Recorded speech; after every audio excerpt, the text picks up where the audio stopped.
तो कैसे हैं आप लोग। मैं विश्वजीत आप सबको स्वागत करता हूं आपका प्यारा सा चैनल विश्वजीत जीएस क्लास में। कल आप सबने बहुत अच्छे से टेस्ट दिया। कल था फिजिक्स का टेस्ट, आज है केमिस्ट्री का टेस्ट। अपने कैपेबिलिटी को बढ़ाओ और टेस्ट दो। देखते हैं आप इसमें से 30 में कितना स्कोर कर पाते हो। पहला, स्मॉलेस्ट पार्टिकल ऑफ एलिमेंट, वो क्या है? वो है एटम। ठीक है। स्मॉलेस्ट पार्टिकल ऑफ कंपाउंड, वो क्या है? मॉलिक्यूल। मैं स्पीड में जो जाऊंगा क्योंकि मैंने कंप्लीट डिटेल्स में बता दिया होगा वीडियो में। ठीक है। उसका भी प्लेलिस्ट में उसका वीडियो का मैं लिंक दे दूंगा, जाकर उस वीडियो को कंप्लीट देखो, फिर ये टेस्ट देने के लिए आओ, नहीं तो आपको कुछ समझ में नहीं आएगा। ठीक है। सब पार्टिकल्स ऑफ एटम क्या होता है? Electron, proton, neutron. ठीक है। Nitrogen and hydrogen which type of molecules and atomicity, उनका एटॉमिसिटी क्या है? दोनों क्वेश्चन पूछा गया है। नाइट्रोजन, ऑक्सीजन, नाइट्रोजन को हम कैसे लिखते हैं? इस तरह से। हाइड्रोजन कैसे लिखते हैं? इस तरह से। ठीक है। व्हिच टाइप ऑफ मॉलिक्यूल, देखो दोनों एलिमेंट सेम है तो ये क्या होगा? होमो मॉलिक्यूल्स होगा। ठीक है। उसका एटॉमिसिटी क्या है? देखो ये जो नंबर है ना, यही है उसकी एटॉमिसिटी। अगर ये लिखा था होगा फास्फोरस, फास्फोरस का एटॉमिसिटी क्या है? 4 है। एग्जाम में मैं जो भी क्वेश्चन कर रहा हूँ, एग्जाम में भर भर के क्वेश्चन आए हैं, इसलिए मैंने सिर्फ एक ही क्वेश्चन लिया, ज़्यादा क्वेश्चन नहीं लिया, एक ही क्वेश्चन लिया। ये सिर्फ टाइप है, आप अगर इस टाइप को अच्छे से कवर कर पाओगे तो एग्जाम में कन्फ्यूज होने की कोई जरूरत नहीं है। ठीक है। Ratio of mass of ammonia, ammonia को हम कैसे लिखते हैं? NH3 लिखते हैं। ठीक है। देखो अमोनिया को हम NH3 लिखते हैं। उसका मास, उसका रेशियो ऑफ मास, नाइट्रोजन का एटॉमिक नंबर कितना है? 7 है। मास नंबर कितना है? 14 है। ठीक है। हाइड्रोजन का एटॉमिक नंबर कितना है? 1 है। मास नंबर कितना है? 1 है। लेकिन ये तीनों हाइड्रोजन है, इसलिए हम 3 से मल्टीप्लाई करेंगे तो इसका रेशियो क्या हो गया? 14:3। ठीक है। देखो रेशियो ऑफ मास और कार्बन डाइऑक्साइड, कार्बन डाइऑक्साइड को हम कैसे लिखेंगे? CO2। कार्बन, उसका एटॉमिक नंबर क्या है? 6 है। मास नंबर कितना है? 12 है। ऑक्सीजन, उसका एटॉमिक नंबर क्या है? 16 है। मास नंबर कितना है? 32 है। ठीक है। लेकिन ये 2 ऑक्सीजन है, इसलिए हम 2 से मल्टीप्लाई करेंगे। 2 × 4 2 3 6। ठीक है। तो इसका रेशियो क्या होगा? 12:64। ठीक है। How many states of matter, देखो अच्छे से समझो। मैंने ऑप्शन इसलिए नहीं दिया, आपको आपका कॉन्सेप्ट एक बार बिल्ड हो गया तो आपको ऑप्शन दो या फिर 9 दो, कोई फर्क नहीं पड़ेगा। देखो how many state of matter, matter का कितना का स्टेट है? 3 स्टेट है। Solid, liquid, gas. ठीक है। A substance have definite mass, volume and shape is called, एक कोई सा भी सब्सटेंस जिसका मास है, वॉल्यूम है, शेप है, उसको हम क्या बोलते हैं? सॉलिड बोलते हैं। ठीक है। In solid intermolecular force of attraction क्या होता है? सॉलिड में इंटरमोलिकुलर फोर्स ऑफ अट्रैक्शन क्या होता है? लो होता है, हाई होता है, या फिर बोथ होता है? हाई ऑलवेज होता है। ठीक है। डिफ्यूजन इन सॉलिड, सॉलिड में डिफ्यूजन क्या होता है? डिफ्यूजन कैसा होता है? लेस होता है, हाई होता है, फिर बोथ होता है? डिफ्यूजन क्या है? अगर आप इसको नहीं जानते तो मेरे वीडियो में जाकर उसको देख लीजिएगा, डिफ्यूजन क्या होता है, एग्जाम में बहुत बार पूछा गया है। ठीक है। डिफ्यूजन इन सॉलिड लेस होता है। ठीक है। Kinetic energy of solid, in solid में काइनेटिक एनर्जी क्या होता है? सॉलिड में काइनेटिक एनर्जी लो ही रहता है। Which is not a crystallization solid, देखो मैंने सॉलिड का एक पॉइंट आपको मिस किया था, मैंने जानबूझ कर मिस किया था, इसलिए मैं क्वेश्चन में डाल सकूं। अगर सब कुछ मैंने क्वेश्चन में पढ़ा दिया तो आपको क्वेश्चन करने में कोई मजा नहीं आएगा। ठीक है। देखो सॉलिड को हम 2 टाइप्स में डिवाइड करेंगे, एक क्रिस्टलाइजेशन सॉलिड, दूसरा अमोर्फस सॉलिड। ये अमोर्फस सॉलिड एग्जाम में हर बार पूछा जाता है। इसका अदर नाम क्या है? इसका अदर नाम है स्यूडो सॉलिड। क्या है? स्यूडो, एस साइलेंट होगा। ठीक है। स्यूडो सॉलिड, और उसको बोलते हैं सुपरकूल लिक्विड। उसको क्या बोलते हैं? Supercool liquid. ठीक है। अभी मैं क्वेश्चन ले लिया हूँ, आप इस तरह से देख लीजिएगा। Which is not a crystallization solid, glass is not a crystallization solid. देखो क्रिस्टलाइजेशन सॉलिड में कौन कौन जा रहा है? सोडियम क्लोराइड, NaCl, जो आप खाने के नमक लेते हैं ना, NaCl, ये वो क्रिस्टलाइजेशन सॉलिड है। ठीक है। डायमंड, क्वार्ज, ग्राफाइट, ये सारे क्रिस्टलाइजेशन सॉलिड है। ठीक है। और अमोर्फस सॉलिड कौन है? देखो अमोर्फस सॉलिड है, ग्लास है, रबर है, प्लास्टिक है, लेकिन क्वार्ज नहीं है। क्वार्ज क्या है? क्वार्ज क्रिस्टलाइजेशन सॉलिड है। देखो क्वार्ज क्रिस्टलाइजेशन सॉलिड है। अमोर्फस सॉलिड को हम और क्या बोलते हैं? Supercool liquid. क्या बोलते हैं हम? सुपर लिक्विड बोलते हैं, ठीक है। देखो ग्लास एग्जाम में पूछा गया था, ग्लास उसका आंसर था, एग्जाम में पूछा, तीन चार ऑप्शन दिए थे, उसमें पूछा था इनमें से कौन सा एक सुपर लिक्विड था, तो आंसर होगा ग्लास। बच्चे ने सोचा होगा कि लिक्विड के बारे में बता रहा था, ये तो ग्लास एक कठोर चीज है और लिक्विड कैसे आएगा, तो आंसर उसका ग्लास ही होगा, ठीक है। हुई चीज है सुपर लिक्विड और सीडो सॉलिड। देखो सुपर लिक्विड और सीडो सॉलिड हम किसे कहते हैं, अमोर्फस सॉलिड को कहते हैं। जो अमोर्फस सॉलिड होगा वही सुपर या सीडो सॉलिड होगा। अमोर्फस सॉलिड कौन सा है, ग्लास है, रबर है, प्लास्टिक है, ठीक है, तीनों चीजें। देखो इसमें देखो कौन सा सुपर लिक्विड है, ग्लास, सॉलिड, रबर, तीनों इसमें है क्या, देखो सोडियम क्लोराइड नहीं, सोडियम क्लोराइड तो क्रिस्टलन सॉलिड है। रबर है, हाँ रबर है कि अमोर्फस सॉलिड, तो उसको हम बोलते हैं सुपर लिक्विड, तो इसका आंसर क्या होगा, रबर होगा। इन gas diffusion process is what, gas में डिफ्यूजन प्रोसेस क्या होता है, लो होता है या फिर हाई होता है, फिर बोथ होता है। गैस में डिफ्यूजन प्रोसेस ऑलवेज हाई रहता है, ठीक है। देखो in a room of a corner, in a room of a corner creates some smell and goes to another corner through air due to this process is known as, देखो एक एक room है, इसमें एक कॉर्नर है, ठीक है। एक कॉर्नर में अगर कोई सा भी स्मेल क्रिएट हो रहा है, आपने अगरबत्ती जलाए या फिर कोई परफ्यूम आपने डाला, देखो ये जो इस कॉर्नर की तरह वैसे आएगा ना एयर में उसका स्मेल, तो वो जो जिस प्रोसेस में आएगा उसको हम क्या बोलते हैं, उसको हम बोलते हैं डिफ्यूजन प्रोसेस, क्योंकि एयर में क्योंकि गैस में डिफ्यूजन ज़्यादा होता है, इसलिए इस प्रोसेस को डिफ्यूजन प्रोसेस बोलते हैं। आपने अच्छे से देखा होगा, अगर किसी पड़ोसी के घर में चिकन की मटन करी हो रहा होगा, उसका स्मेल आपके घर तक आएगा, आप बोलोगे वाह बड़ा बहुत अच्छा करी है बनाया है सामने पड़ोसी ने, तो वो प्रोसेस कौन सा है, जिस प्रोसेस में वो स्मेल आपके पास आता है उस प्रोसेस को डिफ्यूजन हम बोलते हैं, ठीक है। इसका आंसर होगा डिफ्यूजन, ठीक है, डिफ्यूजन इसका आंसर होगा। In solid state change his state to gas due to process is called, देखो इसको अच्छे से देखो, मैंने इसका अच्छे से जुगाड़ और कॉन्सेप्ट दोनों ही आपको बताया था। जिस स्टूडेंट ने उसको अच्छे से देखा होगा, इसको वो आराम से हंस के कर पाएगा। देखो एक कोई सा एक स्टेट दिया है, स्टेट 3 टाइप का होता है, सॉलिड, लिक्विड, गैस। क्या बोला है, सॉलिड स्टेट चेंज होता है गैस स्टेट में, सॉलिड स्टेट गैस स्टेट में चेंज होता है, उस प्रोसेस को क्या बोलते हैं हम, सब्लिमेशन बोलते हैं। तो इसका आंसर क्या होगा, sublimation. In solid state change is state to liquid, कोई सा सॉलिड को हम लिक्विड में कन्वर्ट करेंगे तो उसको क्या करेंगे, मेल्टिंग करेंगे, तो इसका आंसर होगा मेल्टिंग, ठीक है। In gas state change his state to solid due to process is called, देखो अच्छे से समझो क्या दिया, इन गैस स्टेट, वही वाला ले जाओ, गैस स्टेट है गैस स्टेट है, वो चेंज करता है अपना स्टेट लिक्विड में, एक गैस वो लिक्विड में कन्वर्ट होता है।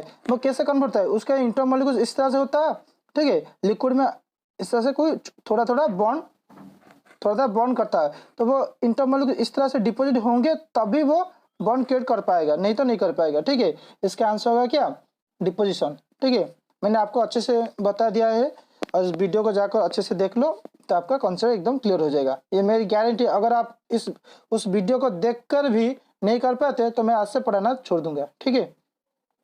In liquid state change is state to solid due to process is called, देखो क्या लिखा है, इन लिक्विड स्टेट कोई सा भी लिक्विड स्टेट चेंज करता है अपनी स्टेट सॉलिड में, कोई सा लिक्विड सॉलिड में कब होता है, जब हम उसको फ्रीजिंग करेंगे।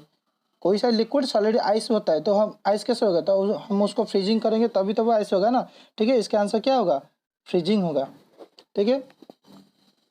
इन gas state change his state to liquid due to process is called, देखो in gas state change state to liquid, देखो कोई सा गैस स्टेट है वो लिक्विड में कन्वर्ट होगा, उस प्रोसेस को क्या कहेंगे हम, देखो ये तो मैंने शायद ये रिपीट हो गया होगा, ठीक है, ये रिपीट है क्वेश्चन,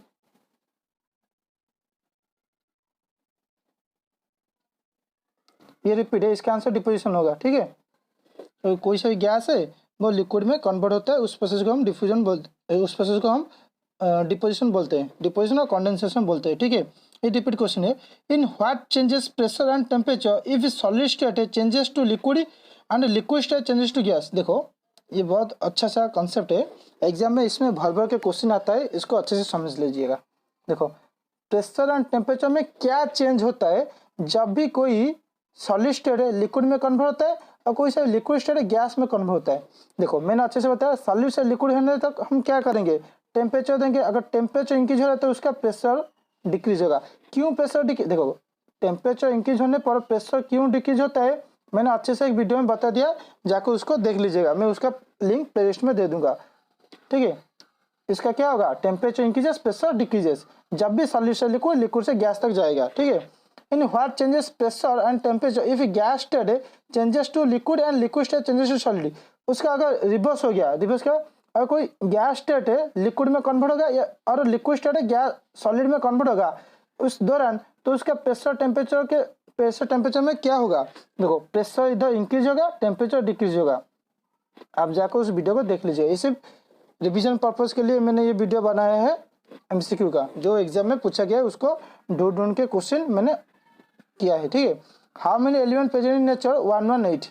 ठीक है, आपने पीरियोडिक टेबल में पढ़ा होगा, 118 एलिमेंट प्रेजेंट है नेचर में। व्हिच इज डिफरेंट, देखो इसको अच्छे से देखो मैंने इसका अच्छे से बताया है आपको। ये कहाँ से क्वेश्चन आ रहा है, ये मिक्सचर का क्वेश्चन है। ठीक है, ये मिक्सचर का क्वेश्चन है। व्हिच इज डिफरेंट है, sugar in water, methanol and water, vinegar and oil and water. इसका आंसर होगा ऑयल एंड वाटर। ठीक है, ये तीनों के तीनों क्या है, होमो मिक्सचर है। ऑयल एंड वाटर क्या है, हेट्रो मिक्सचर है। देखो which is different, salt and sulphur, colloids, oil and water, soft drinks. Soft drinks इसका आंसर होगा, क्योंकि सॉफ्ट ड्रिंक्स है होमो मिक्सचर है। Salt and sulphur, colloids, oil and water, ये तीनों के तीनों क्या है, हेट्रो मिक्सचर है। तीनों हेट्रो मिक्सचर। आपको ये भी ध्यान रखना होगा, ये क्वेश्चन कि किस टॉपिक से पूछा गया है, आपको इस तरह से ध्यान रखना होगा। ठीक है, which is sublimation technique is use. Sublimation technique कहाँ पे यूज होता है, मैंने वीडियो डाल दिया है, लेकिन आपने ज़्यादा बच्चे ने उस वीडियो को नहीं दिखाया, जाकर उसको देख लीजिएगा। देखो recovery of salt from sea water, जब भी हम सॉल्ट वाटर से सी रिकवरी करेंगे उस प्रोसेस को हम एवापोरेशन बोलते हैं। ठीक है, ये पहला पॉइंट एवापोरेशन हो जाएगा, टेक्निक यूज करेंगे।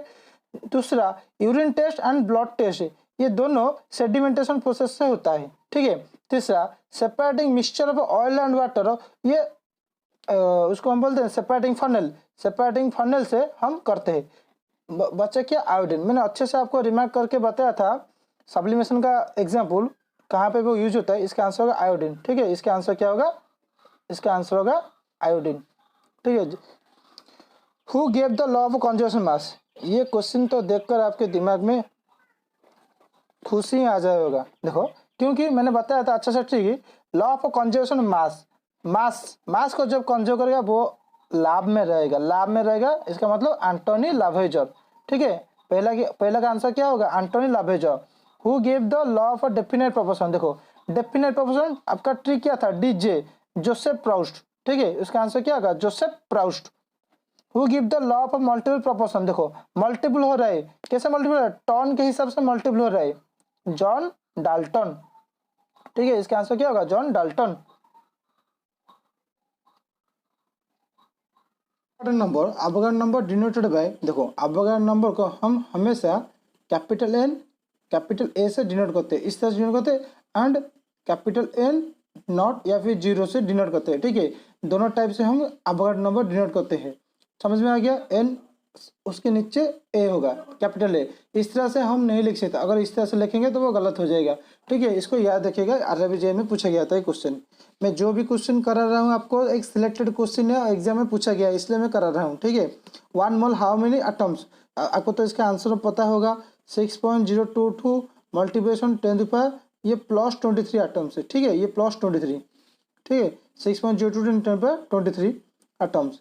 इन 56 number of atoms in nitrogen how many molecules, ये बहुत इंपॉर्टेंट पॉइंट है, क्वेश्चन है, इसको अच्छे से ध्यान रखिएगा।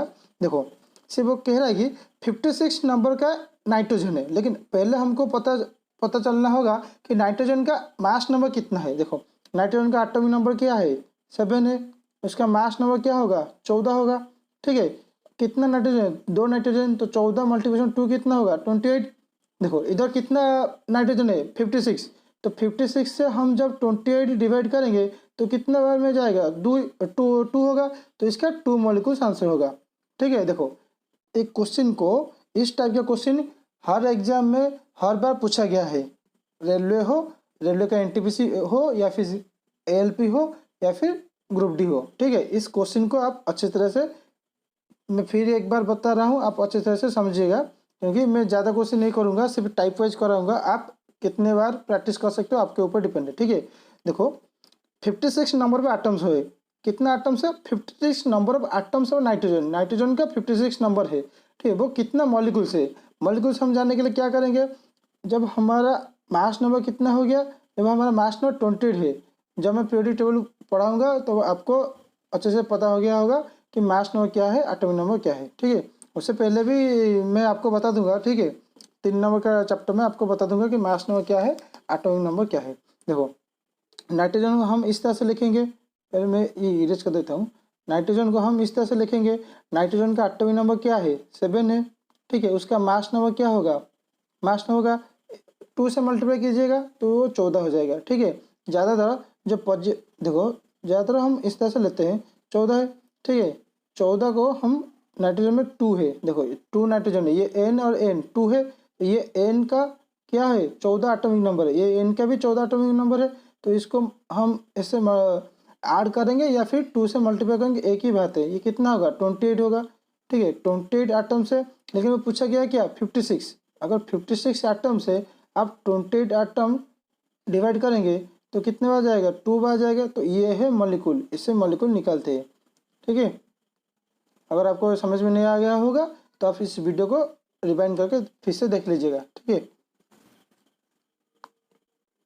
I hope you understand this concept. अगर इस वीडियो आपको अच्छा लगा तो इस वीडियो को लाइक कीजिएगा, कमेंट कीजिएगा, शेयर कीजिएगा और सब्सक्राइब करना मत भूलिएगा। Thank you.